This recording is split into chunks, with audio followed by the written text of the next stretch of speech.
All right. Hello, hello, hello, hello. Shalom, Here we, shalom, shalom. here we are again. Greetings and welcome to the Saddle the Mage experiment, part two of our enlivening and informative discussion that we had with the legendary Keats Ross, equally legendary Derek Hunter. Tonight we're going to be maybe focusing a bit more on praxis. I'm not sure. Are we, guys? How Yeah, we magic can help as a recovery tool and our actual techniques, because I think we talked about our kind of journeys about addiction, but we right. didn't talk much about the magic, did we? Yeah, but you brought up in our conversations outside, just kind of discussing, the first praxis of addiction and magic is withdrawal in a way. So I think that'll be, enlivening to discuss because I'm sure we all have our fun stories. Fun might not be the word, but we It have is our story. definitely not the word. Yeah. I'm just gonna tune into my channel because we didn't take. I've got a really bad habit of ignoring live chat altogether, so I'm gonna try and actually talk to these guys. So who can kick us off with some, experiences of withdrawal and how magic, the practice of magic, practicing magic, actually helped us? I've always wanted to ask Derek this question too, because I don't know how long you said you'd always been sinewing, magic and stuff a little bit, but how long until you got really clean did it become a full on practicing method? Well, I mean, in regards to magic. Yeah. Okay, so yeah, that was something that I did start, while I was using. So that was Right. something that I was already doing prior to getting clean and sober. So it was something that I think it was already a part of my life. But for me, in terms of how I got into it, I think I talked about this last time, was that I primarily got into it through like conspiracy theories and my interest in like the was really Yeah. into like conspiracy theories involving Kubrick, and then that went into the Illuminati and We stuff. discussed that. I guess my question, just to refine it a little bit, is when it became a serious routine in a ceremonial way, with the sobriety. Well, okay, so with the sobriety. Okay, Yeah. so when the jump start, like, yeah, a number of years later. So what magic? So coming from me, coming from a very. I think all three of us are very similar in the senses that we're very skeptical in our approach to magic. We're not like, we don't see fairies flying around and dragons blowing fire out of their mouths, and so I mean, I don't know. My approach to it was, there's a possibility that those things can make appearances in the visual, and I can see entities, prancing around and stuff like that. But for me, I'm I'm never really convinced of something until I really see some evidence of it, you know. And so what really convinced me was that it worked when I tried it. So I already know when I was deciding to come to quit hard drugs, and then again, remember, I was a major alcoholic for another year. So I was going through withdrawal, but then I just substituted the meth with alcohol. So then by the time I got to the point where I needed to use Magic to help me get over alcohol, I had already known that I had a really strong confidence that it was going to work. So I think that I think people need to see like the evidence of the practice itself. And so for me, I think I think this is probably true for most people, but like the fact that it uses sexual energy in a really important way was something that really appealed to me. And I knew that primarily to make this thing work was to use the power of the sexual energy.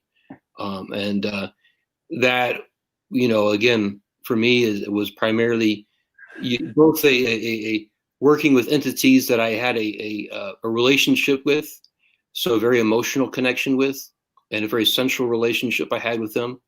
Then working with sigils, and then just allowing that to play around, and sort of uniting this sort of theurgical aspect of having this very tight unification relationship with these deities, involving orgasm, sigil work, and implanting these, statements of desire. So it was in a very involved process, and making sure, like, involving dance, moving my body, twirling around, doing prayers, and getting really into the details of the different items that I would use. So it just become an all-encompassing experience. I would eventually get to like a trance state, and once I got to that trance state, I could plop those statement of intents down, and Right. and that, yeah, it was really, I knew that a lot of my problems with addiction had to deal with my deep traumas and deep habits. So it was like in combination of previous pain that I experienced, and how I had formed habits to deal with that pain. So I knew that just like positive thinking was going to help, but I needed to penetrate really deep down. So I had this strong conviction that Magick would help me penetrate that area.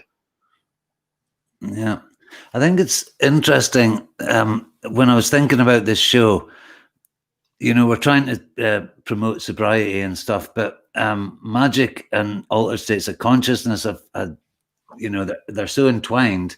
And in my life, I kind of discovered Magick through altered states of consciousness. So I don't want to say, it was drugs that led me to Magick, but in a way it was.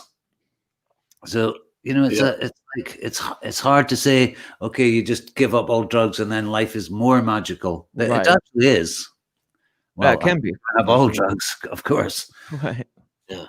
Well, I think it's it's just that when we're talking about altered states, I think that what you had Julian Vane on, and he talked about his lecture about he wanted to give a lecture to these college students, basically telling them Oxford University. How they can get high without drugs, and like all these different techniques that you can use to alter your state of consciousness, and alter your mind and how you see things, that enter into these other zones of experience. So, I think mine was definitely parallel towards the end of heavy drug use. I was, it was parallel. I was in tandem with magical workings, but it definitely felt disassociative in a way. Like I remember it, pedal to the metal when I got real clean off things, and my curiosity became a drug, and my obsessive nature of, embarking in these even painful kind of magical experiences, being out in the woods and meditating for 3 days under the full moon or the eclipse in August 2017, like putting myself in these ways to where my body wasn't getting pleasure, but it was almost the antithesis of that like really helped me dive into, the spectrum of feeling when it comes to magical praxis, and how important things like withdrawal, and things of like a more of a nasty nature, when it comes to the poisoned feeling or the letting go of toxins, the exorcism, if you will, of things. Like it can be quite joyous and very transcendental in itself. I've often thought of the opium poppy for me was an embodied demon that had invaded my but the very first time I smoked heroin, I was in the band at the time, and I went in the practice room the next day, and I was like, guys, I feel like it's like a serpent that's just sitting waiting there, and they're all like, oh, don't talk, so don't talk daft. It was just a puff. I was like, no, it's so there is like and it's insidious, it appears like an angel. It cured all my problems. I was walking on air for days after smoking heroin, and then it gradually gets seedier and dirtier, and you're hanging out with the disco crowd when you first start taking it. 5 years later, you're in a council house, and there's dog shit on the floor. Well, it's important too I think for me was to realize that the incubus had always been there sitting on my chest. It was just the advent of using, put the pressure on and brought him out in a way. You know what I mean? So it was like an unlocking of the serpent, but the serpent was always there in a sense. Interesting way of looking at it. I never, well, I suppose it was always, I always kind of knew I was going to end up a drug addict because all my early heroes were Sid Vicious and, Burroughs. Yeah. Well, that's a good question, or a thing that I think people need to pose to themselves. What you mentioned, Keats, is that serpent, that demon, that the heroin brings out, or any drug. Is it already there, or is it an outside force that enters our lives? And that's a good question. There's always that. I would always remember, my crystal meth friends would always say, like, "Oh, we're more real when we're on meth. We're more, we're more in touch with our emotions and our mind, and we say what we feel, and there's no censorship, or anything like that. But when we're sober, it's like we're not really truly who we are." And Yeah, this whole talk of letting go of inhibitions, I feel there's an irony to that, because I don't think it's almost being, possessed and speaking through a tongue that doesn't have inhibitions. But I don't know if, the super self or the true self would talk and act like that if it got free will. You know what I mean? So Yeah. it always felt like looking through a lens in a way. Like, right. yeah, No. how I describe like the difference between LSD and mushrooms would be analog versus digital, or I mean vice versa. LSD being digital, shrooms being analog, because it always felt like with LSD or these kind of synthetic drugs, it always felt like you were wearing you're wearing glasses, and you were seeing the world through the lens, and you could always separate yourself a little bit and remember that. Like even in heroin or meth or whatever, it was always like I very much knew innately that there was, you know, a a possessor in a way, or there was something that was, helping pull strings and rattle on about different things, and seek whatever.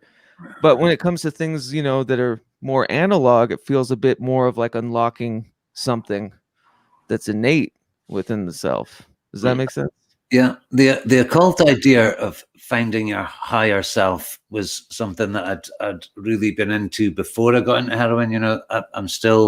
I would never criticize weed, or I think it does kind of link you with your higher self in a way.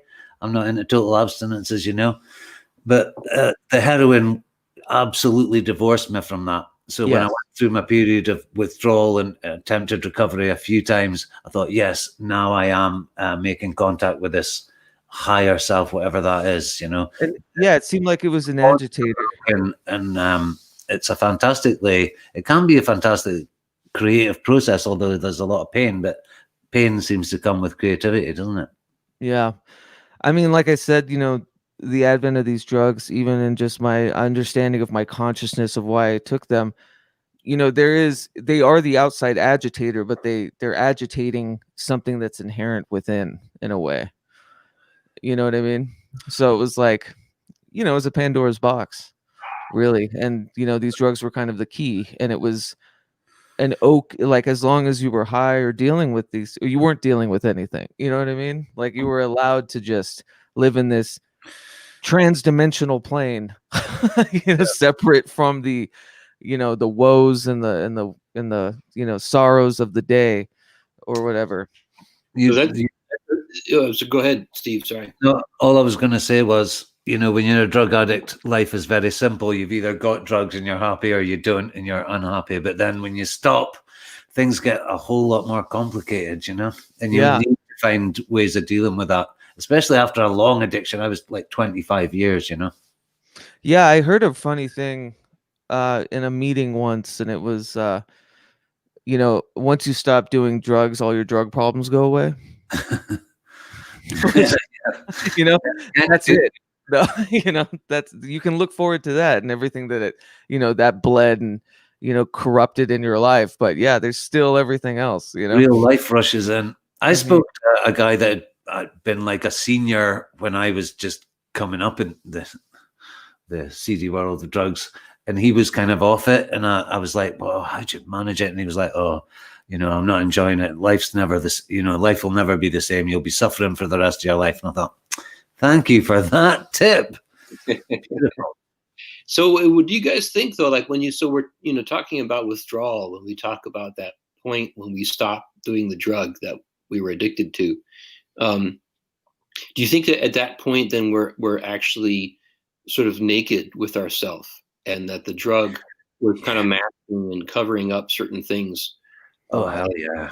And so, You know, yeah, and I so would, part of the reason why people relapse is that Yeah. it's very difficult to deal with It ourselves. is.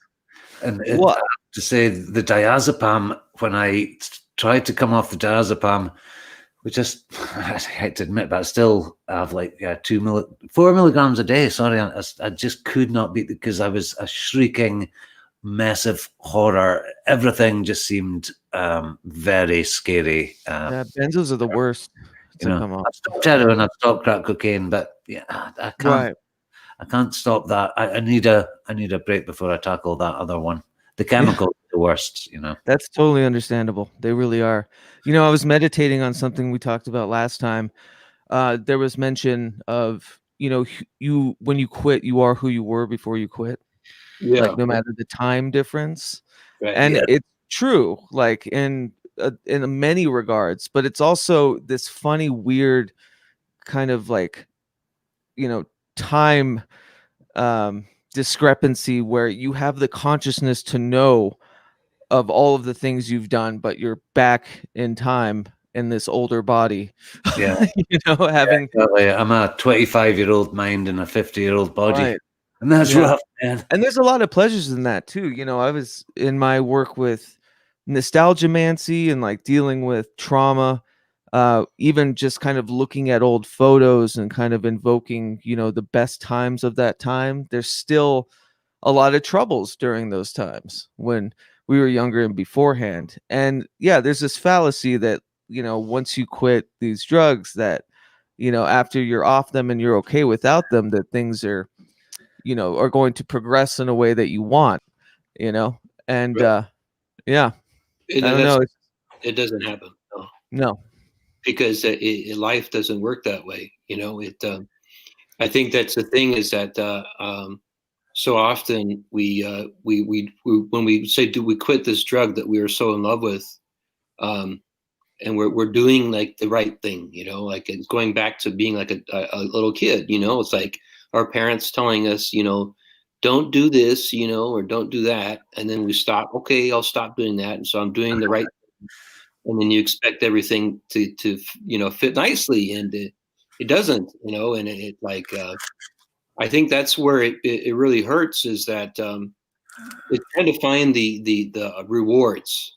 So since we've Yeah. been training ourselves so much with getting a reward, instant reward, with Yeah. getting high, that we're still looking for a reward in some way, and we're not getting really the reward. We're just sort of wondering, well, why are we doing this? But of course, drug addicts, every single human being has that reward thing. It's just they use other methods. Their kids are doing well at school. Their wife looked pretty in that dress. Everybody gets rewards for behavior. Right. I hate to say it, but your drug friends were right. Drug addicts are more honest. Yeah. Sometimes. Well, they're honest, and too, that's, we were talking about before we came on. There's such a simple primal honesty, and when just that situation infects your life, right? I've always said, if I had the same drive and gumption, which I'm still learning to do, as I did, looking to score, that I'd have the world at my fingertips. Yeah. So there's like a transposition, I think, that we can take those powers of those hungers that we felt and utilize them for, the embetterment of the self, or, just, growing in a way. But it's hard when something like that infects your obsessions.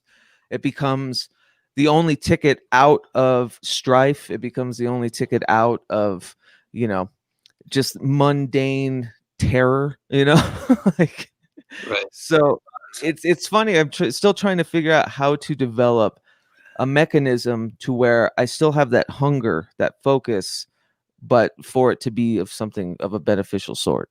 Yeah. So what we're trying to say is that spirituality and magic can be that other thing. We can chase that as hard as we used to chase drugs and Creativity. I mean, hands down, Yeah, purest absolutely. form of magic, and yeah, it saved my life many times. But as we're talking about magic as a recovery tool, like I can't express enough how much it's enveloped, my health. Even, I still struggle. There's still recidivism, as with always, not with the hard stuff, but say, I quit drinking recently, and, it's still going to be a rough and tumble, Yeah. but like keeping the eye on, the focus to expel or like have these creative exorcisms, like it means the world.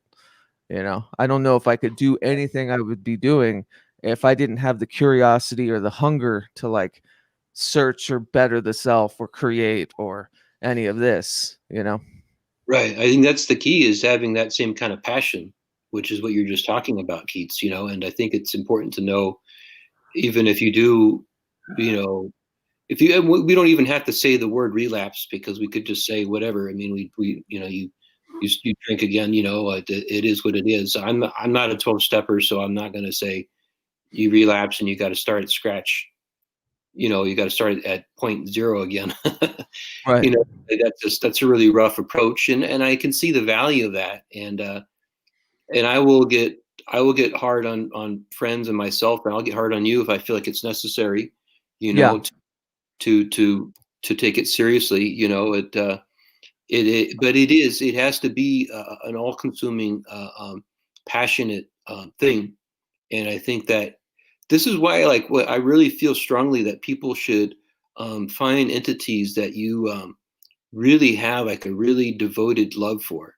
I feel really, really strongly about that. It's not a matter of just playing around with different gods or goddesses or deities or spirits or demons or whatever, but it's like you have a real strong attachment to them, so that you'll keep coming back to it. And Yeah.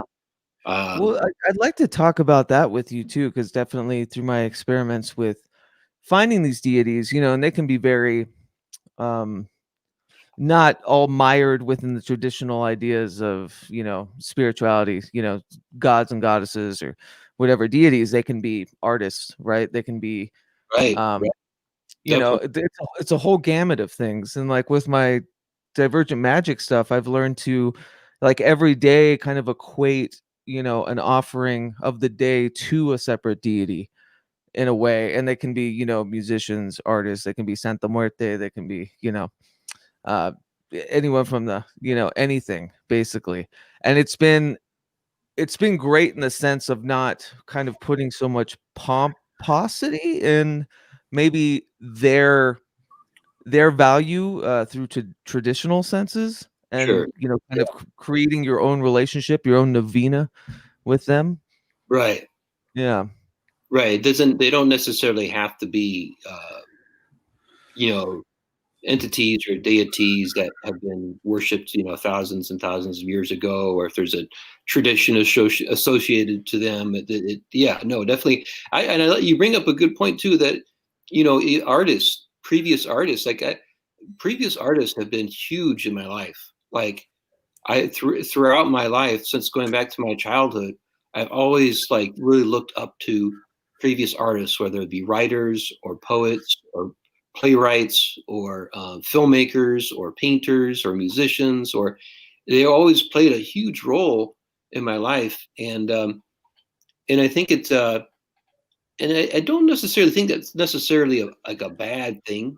I Well, I think think my thing is the deification of their humanism instead of deifying them. You know what I mean? Like I that have a real like constructive way of approaching. I don't like to deify people. I don't like to deify humans, but I do Well, like to we can give a lot of deify work though, artwork. right. Exactly. Yeah. Yeah. So maybe it's like looking at the aspects of these artists and stuff that should be inspiring, separating the artist from the artistry in a way. And art is magic. I've Oh always yeah. thought that It's that their was the purest supreme form. magic. It's not a Yeah. very fashionable idea at the moment with the grimoire thing, and Right. everybody's gone back 500 years.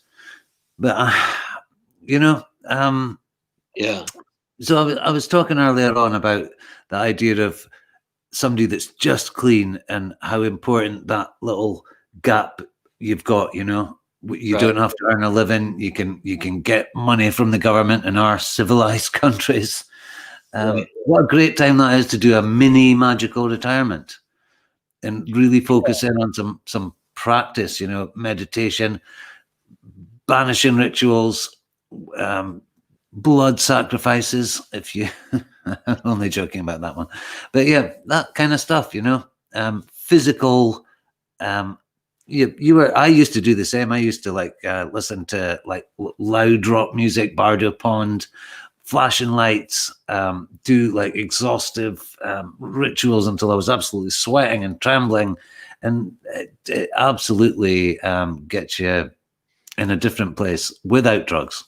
You know, and like I think it's important to remark to the necessity to be easy on oneself when first quitting. Yeah. You know, it's like especially with hard drugs, I think the prime, you know, motivators should be being clean. Now, these are ways to help you be clean, like creativity, especially music and writing. I used to, when I was going through my fits of withdrawals, you know, a pen and paper is the greatest magical wand, you Right. know, you could wield. Especially it's like in this method acting of setting intentions and, you know, picturing what you're going to do once, you know, this incubus has gotten off your chest, and writing, you know, and writing what's, you know, coming in the future that you're hoping, you know, that the exhalation of, you know, this incubus is going to award you with, right? Yeah, it definitely is important. I think in the beginning, you know, I think for most of us, we've done hard drugs, and I think if you're going to quit that, it's going to be a really rough period. Whether it's heroin or crystal meth, or in alcohol too, is a rough one. You know, very rough, and and it's just so easily available everywhere. It's just all in front of everyone. You know, so I think it's important. I think to do really simple acts of magic at this point. Really, you know, not get bogged down with technique, but more Right. with. I think the one of the things you can tap into when you're in this desperate state is your emotions. You can use these feelings that you have of hopelessness and shame and guilt and powerlessness, and invert them, you know, and turn them around. Use that anguish that you have and turning around into something positive, into like Right. things, you know, hope, or love for yourself, love for other Yeah. people, you know. Angst is a great motivator. It really Yeah, is, you know. That's also like a transmogrification or a transubstitution, isn't it? Submarine. It's taking Yeah. something and turning it into something It's a holy communion. material and turning it into something spiritual, which is the yes. essence of religion in many ways. Yeah, definitely. There's a lot of you know, one doesn't need to know a whole lot about alchemy. Just understand that that basic principle what you just talked about is about, which is I think behind alchemy is taking, using something that is could be you could see it as a base or not very important a material, and that material. I think the strongest stuff for magic is our emotions. I think that you utilize your emotions for your practice, it makes it all the more powerful. So you can use those emotions such as shame and horror and things that, you know, we don't really like to experience, and turn it into something where we can feel proud about ourselves. You know, this is why I think when you go to 12-step meetings, there's a number of different techniques to use at 12-step meetings that I don't think that they're quite aware of, but there's a lot of magical practice going on, and I think they're doing it unconsciously. They're not aware of it. But one of the things that they do is, again, the feelings of shame and the feelings of a low self worth that we feel as addicts. I think, you know, they talk about, you know, how amazing it is when you can get a day clean, or you can get 2 days clean. You know, and there's a sincere you know, congratulations coming from people that had been through it too, to confirm you and to lift your self-esteem up. So they're transforming those feelings of low self-worth into feelings of relatively higher worth anyway. Yeah. And that transformation is really it's extremely important.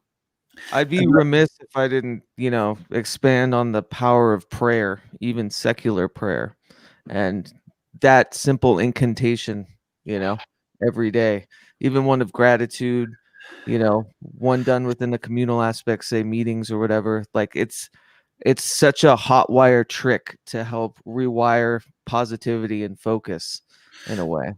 Yeah, and something I kind of picked up on. I've never been to any meetings. I've never joined anything. But community, when you're a drug addict, you've got your little drug using gang, and you become incredibly close because you suffer so much and you have so many highs and lows.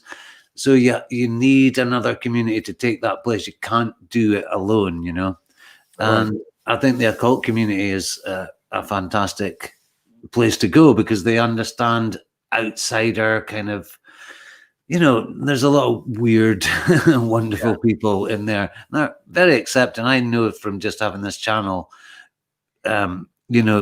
occultists are one of the most open-minded groups out there. They definitely can be. Yeah, I think the possibility. They definitely can be. What, you mean they aren't always, Keats?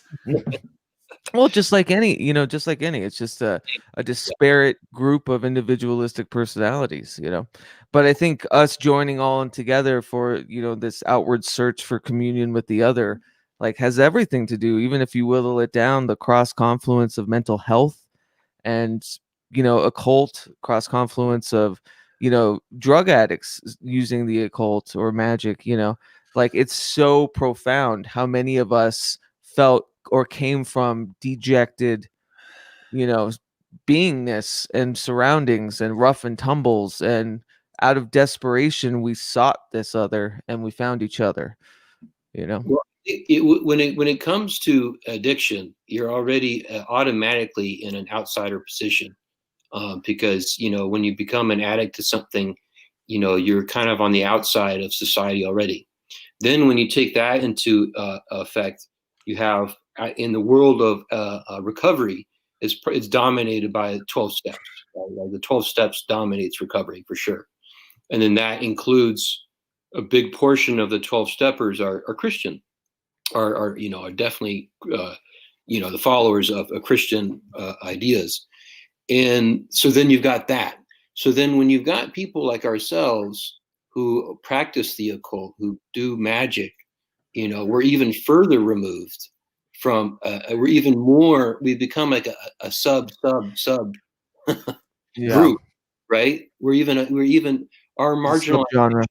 Yeah, we're like a sub genre, because it's like any because even like the secular people, like, Keats knows about it, and like that's what I do every week is a secular group because that's what I feel more comfortable with.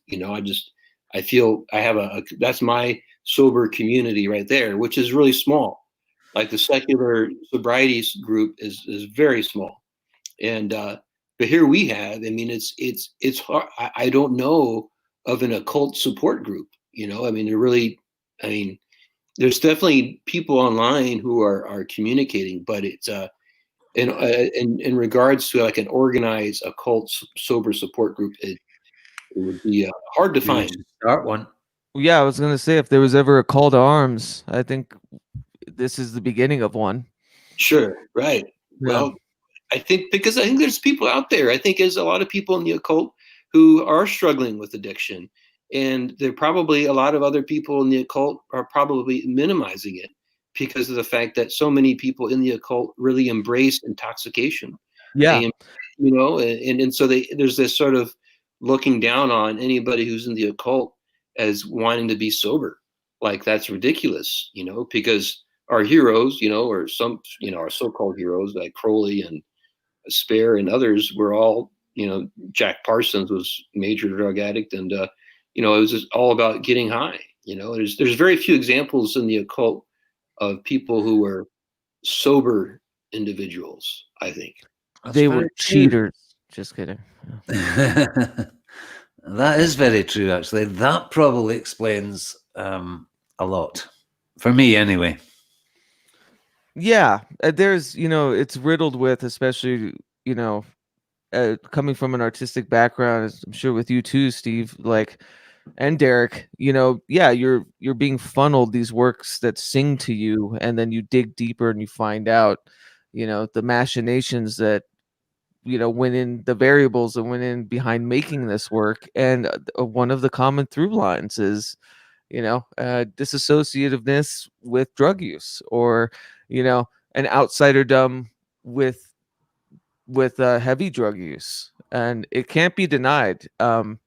That's not to say that great creations of work, and especially magic, can't be done. But I Yes. do think there's something that sings to me about the people that have kind of survived the rough and tumble, Yeah. that have Right. been through it. Those are the people I want to listen to, like both of you. I'm not in the money to, or in the money's a funny aspect, but like I'm not in this to listen to and seek, and the guidance of people with an outsider perspective on something very generational for me. Well, Yeah. And that's why we look to these people. That's why we're like, oh, is there a way out? But a lot of the times, well, there wasn't. it was one of the frustrating things, I think, was just trying to find a voice of sobriety in these different areas. Like, it's hard for me. I can't think of a writer. Like, all my favorite writers were either drunks or addicts, and most of my favorite painters had problems with it. Although I do think Picasso was sober. I'm not sure. He was fairly straight. That He did makes smoke a sense. bit of opium Total in asshole. his earlier days, but he was not a out of control addict or drunk. Picasso is about the only one I can think of. Well, that makes sense. Modigliani was my big hero, and he was a complete. But He the one died in a sardine-infested bedsit. the one Mhm. field that I do see inspiration and has inspired me in my sobriety is in modern music, from people like David Bowie. Oh yeah, To some people may not like him, but Trent Reznor is another example. Like, there's a lot of people, or John Frusciante. There's a lot of people in the music industry who are create a great. I find I admire a great deal, who went through their turmoils and came out on the other side as sober individuals and continue to make great music. Right. yeah. That's know, always the fear I had, that if I stopped taking drugs and stopped drinking, the creativity would go away, because that's what fueled it. And but I'm still drinking, aren't I? But not, You know what? not a lot. And I think it makes it look like I drink a lot more, because I specifically drink for YouTube videos. I'm You not just like this got off all the work. time. Yeah. But I was gonna say, when I quit, it wasn't that the creativity stopped. It's that my excesses in putting stuff out stifled. I still created, but I had a little bit more wherewithal what not to release. Maybe it's just when you're wasted, you don't have that quality control, so you Right, just pick exactly. everything out. And, oh, that's fucking genius, man. Yep, that's 3 exactly hours right. of, right, yeah, we've all done it. Everyone needs to hear this masterpiece. it's definitely there. I think the creativity does not go away. What the Right. thing is that the drugs or the alcohol or help us to tap into it. So the key, I guess, what is the way to figure out people is, how do you tap into that creativity, which is what you're going to have to tap into for doing magic too. Like, how do you tap into that the other side of existence? And I think that's where I think that's where where one becomes really invested with your imagination. Hmm.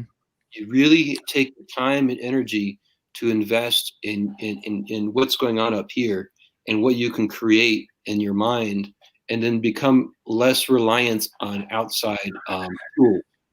So that You know, yeah. I was just gonna say, one of the things, especially from a creative standpoint, I was always ready to just make music. Like, if I, or write. If I didn't know how to do something, I would learn it through the process of doing it.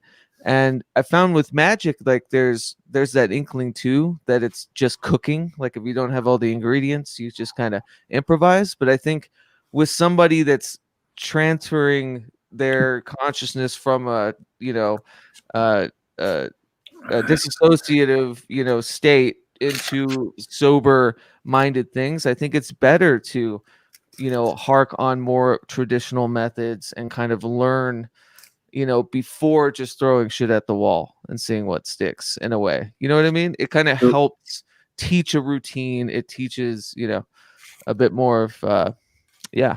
So what are we saying tonight to people who are maybe not deep into magic, but are really struggling with addiction and are looking for some, like a kind of a way of easing into magical, spiritual stuff to help them, not coming from the, I'm into magic, but I'm really fucked up on drugs and I need something to help me now. What would you recommend, guys? Derek?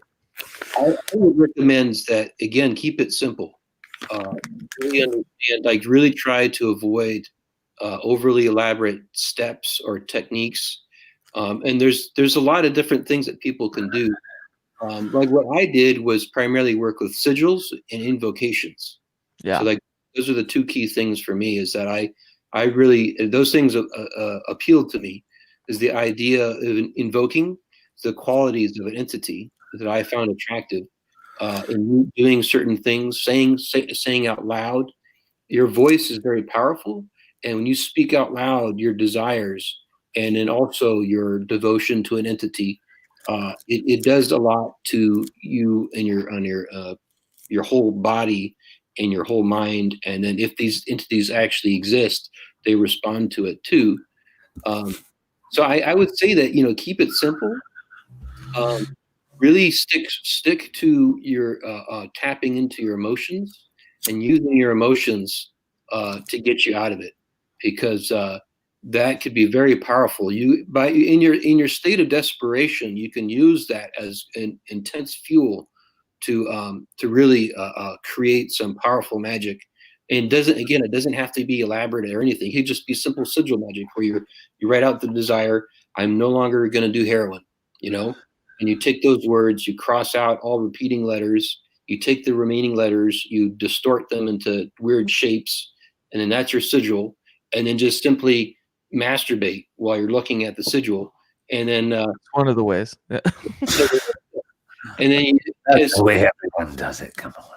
And as soon as you orgasm, make sure you have that thought in the exact same moment that you're coming. So that point is when your conscious mind is supposed to be in touch with your unconscious mind, and it's certainly whatever it is, again, I all these different ideas, I'm open to them, whether they're real or not, but it's powerful. And when you actually try doing these things, and one of the things I think it's good with utilizing sexual energy, is that it helps you to overcome any kind of social insecurities or hangups that one may have, and you're not worried about how other people will perceive you, So you're using very powerful energy, and then two, you're helping to overcome insecurities that we all have, and when you do that, it can become very effective. I have an anecdote real quick, and this is very personal, but the last time I ever used a needle, I wrote a sigil that would be the last time I'd ever use a needle, like years ago. Sigils are incredibly powerful. It was the intention, and this was like 10 years ago or something, or not even, like, I don't know, maybe less. I'm probably outing myself and revealing too much, but that's why we're here today. But I had wrote, I was working very intensely with sigil magic, and I think for someone that's kind of transforming out of or like within withdrawal, it's the easiest and most effective thing to kind of help facilitate it, rather than I was also writing sigils on daily rituals, like just show up, take a shower this morning, get out of bed, sigils to make sure I eat, you know what I mean, like all of these written intentions just to do mundane things, because we can't, I'd be remiss if I didn't like expand on how much how hard withdrawal is. Like, it's incredibly difficult.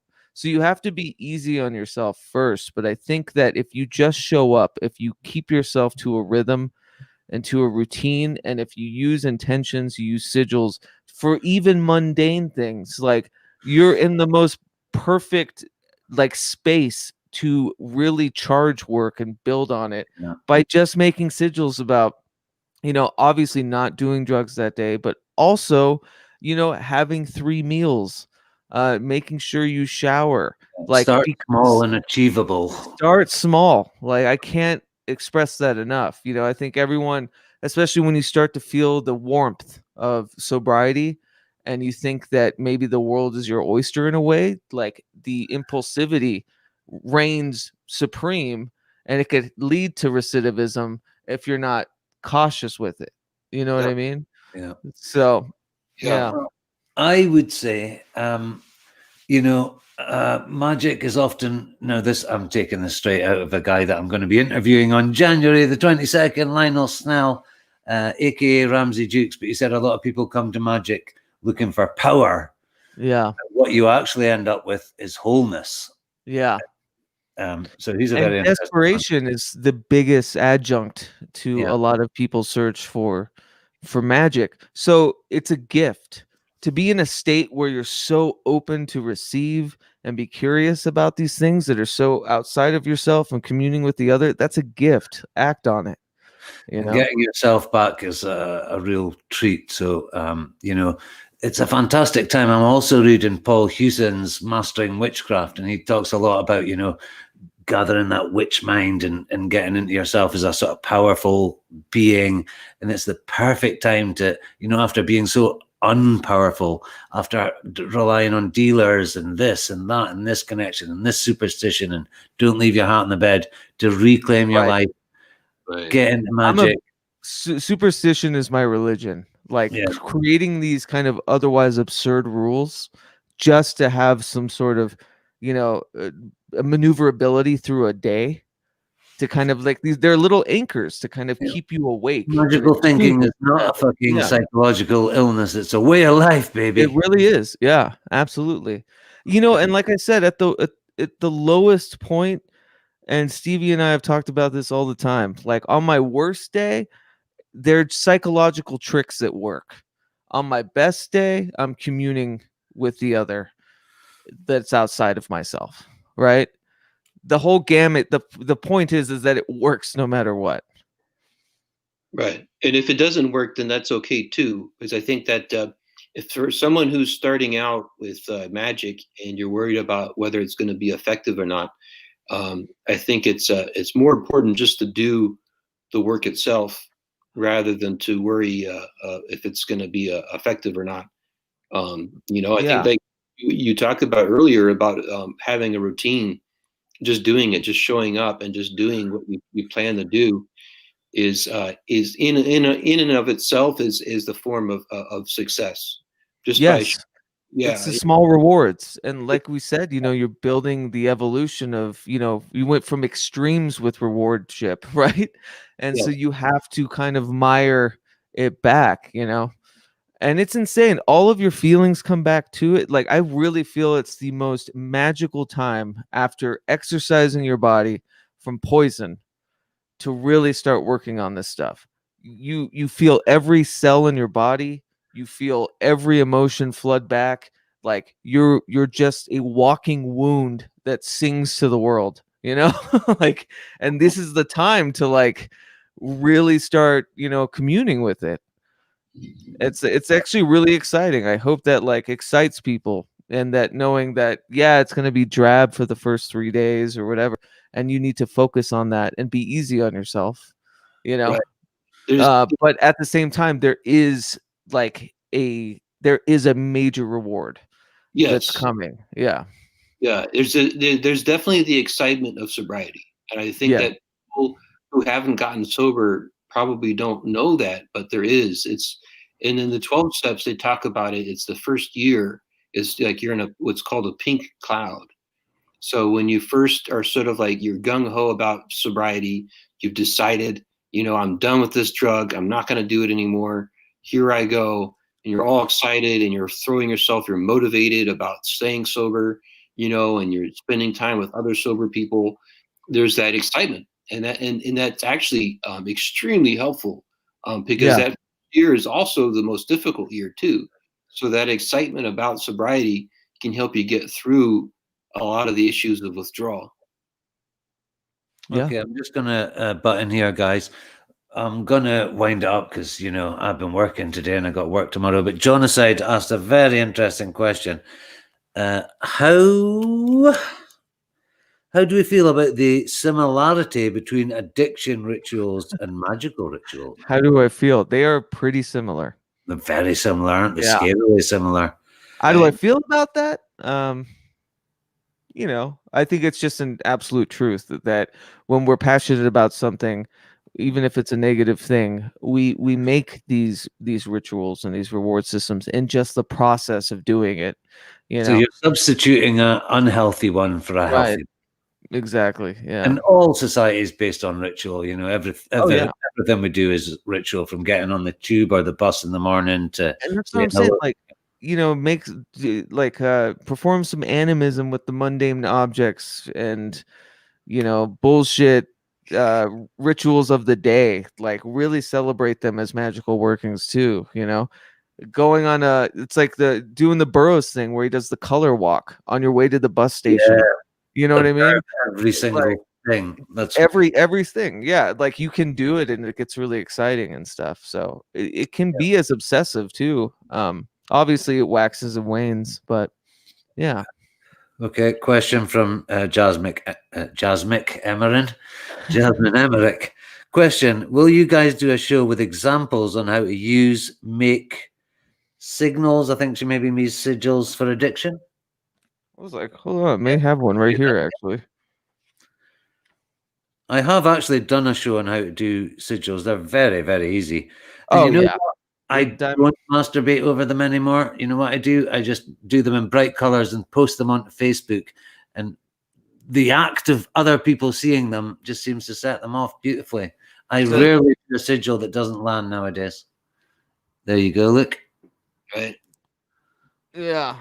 This is like early work during my recovery. So anybody that's watching this back, pause that and then read that page and you'll know all about it. It's a bit personal because it's like but at the same time, we've got so many resources on how to do them, and they're just create a simple mantra or simple intention, and you don't even have to go through the Grant Morrison thing of Xing out the words. Just focus on that intention and doodle.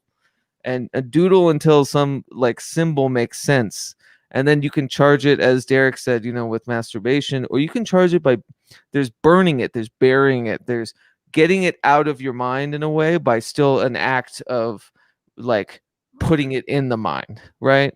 So there's all sorts of ways to do it. It's actually quite easy.